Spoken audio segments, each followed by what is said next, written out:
मी उठलो सकाळी 4 वाजता. सकाळचे आपले सर्व इम्पॉर्टंट काम करून मग मी निघालो 6 वाजता व्यायाम करायसाठी.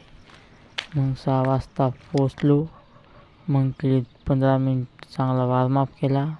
चांगली बॉडी झाली मग गरम.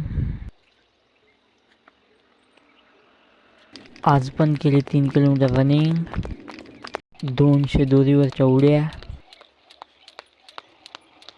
30 सूर्यनमस्कार, 30 डिप्स, 30 देसी सपाटे, 30 मारले पैलवान दंड, 30 मारले दंड बैठक, शोल्डरसाठी मारले 10 उलटे सूर्यनमस्कार. मग केली स्ट्रेचिंग, 5 मिनिट मेडिटेशन. मग निघालो मी घराकडे. घरचे सगळे कामं निपटून मग मी निघालो वावरात. आज होतं आपल्याला तुरीच्या पेंड्या उचलायचं काम. दिवसभर उचलल्या मग पेंड्या पाहू शकता तुम्ही. 5 वाजता निघलो मग मी घराकडं. व्हिडिओ आवडले असेल तर लाईक करत जा, शेअर करत जा, फॉलो करायला विसरू नका. जय जवान जय किसान.